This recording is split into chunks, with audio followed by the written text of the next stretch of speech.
Good morning, ninth graders. Happy Monday morning. It's almost 7:30 here, so the school day is about to start. It is week 3. So we made it this far. Way to go. I've got my coffee. Maybe it's not the morning for you, but whatever time of the day it is, welcome. So I'm going to start off the week I normally would with the weekend update. I hope you're doing well. I know for me it's been tricky finding things to do over the weekend, but this weekend, I got a lot of really, really good cuddles from my dog, Gunther. So this is him. This is his cuddle face. Something else I did is I ordered off of Amazon this pair of blue lens glasses.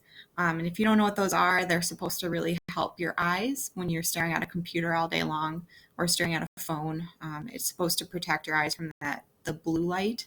And I know that I've been getting headaches lately. I'm not used to staring at my computer so much. I bet you're not either.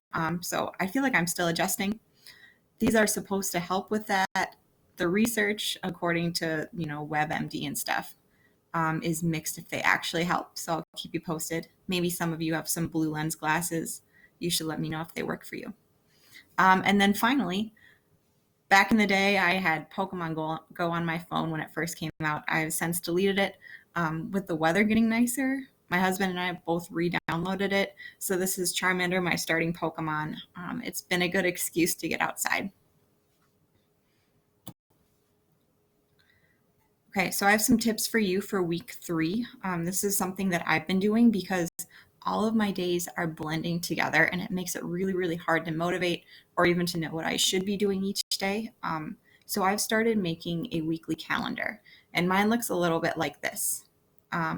So my tip for you is that you have a similar thing, especially since you have to juggle so many online classes. I can't imagine being a high school student right now. Honestly, I'm trying to make it easy for you guys.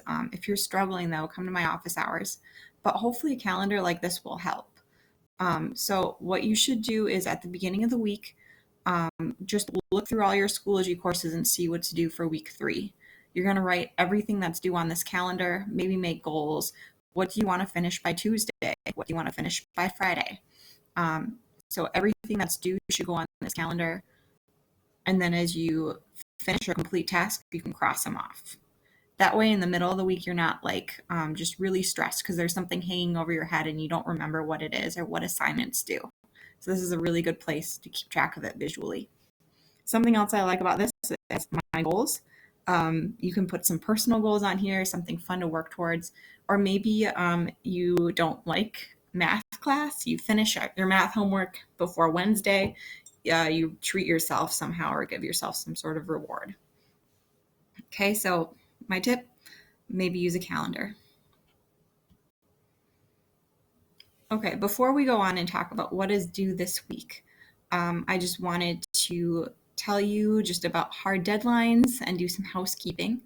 Okay, so first, a lot of you emailed me last week. I had made week 1 this folder invisible. And a lot of you noticed, hey, I've got a missing in the gradebook because I never did the week 1 discussion.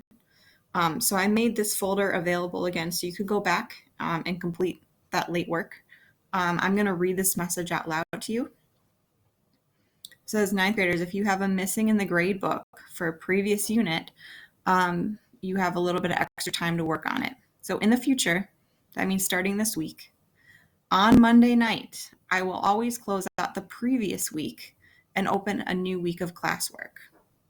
So once the week is over, you cannot go back and complete old missing work. So tonight I'm going to go in, I'm going to close week 2. You won't be able to access it anymore after today.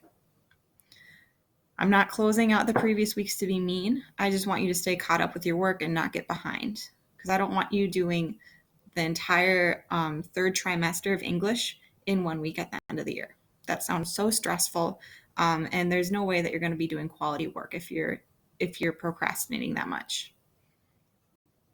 Okay, so if you're struggling or if you have questions, come to my office hours.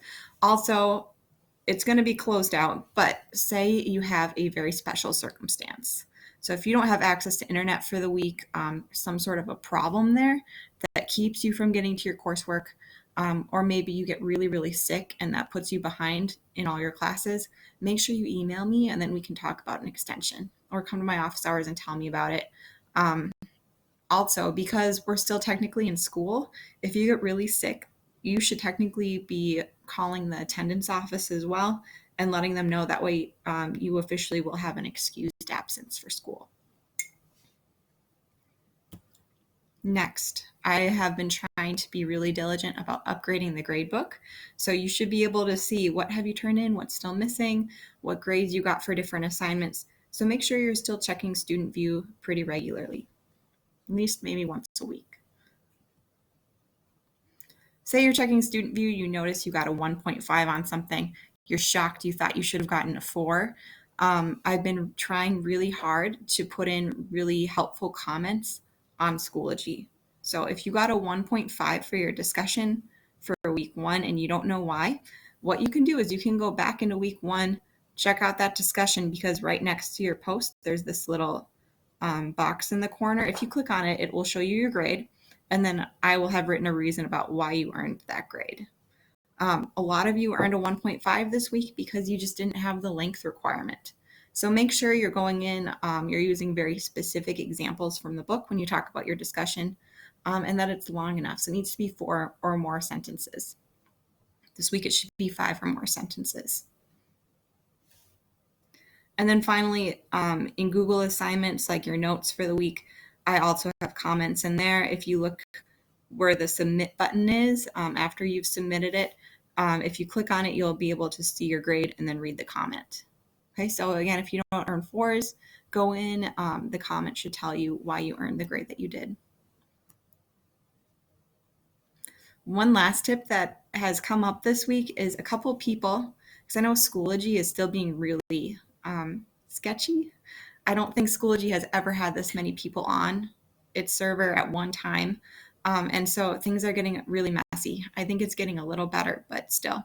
If you're having Google assignment issues, if it says there's an error when loading, it's not opening for you, I've found 50% of the time, if you try turning off your Chromebook, restarting it, and then relaunching Schoology, it fixes the issue. So try restarting your Chromebook.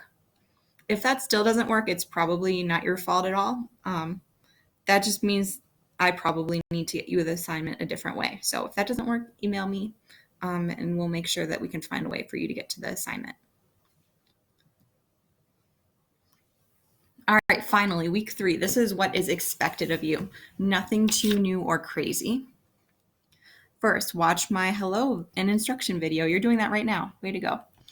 Step number 2, you're going to read another 25% of your chosen book. Okay, so if you are reading Sold, you're going to read the next couple chapters. Same with the Circuit. One fun update is that with these audiobooks, Miss Abbott did something super nice. Circuit has already had an audiobook, so if you would rather listen to it than read it, you can be doing that. For Sold, Miss Abbott recorded herself reading it, so if you want to listen to her as you read, you can do that as well. So there's audiobooks for both. Otherwise, you can just read it old school. When you're done reading the next 25% of your book, you should be 3/4 of the way done with the book overall. As you read, you're going to be taking notes. Again, it's what's some important events that are going on, who are some characters who are important, making sure you get names down and you're understanding, and you're writing a couple questions. Okay, when you're done with your notes, press the submit button. And then finally, you're going to go in and you're going to do discussion for week 3. So if you read the Circuit, you're going to post your discussion response on the Circuit discussion board. Something new about this week, in the previous weeks, all discussion posts that you've made have been formative.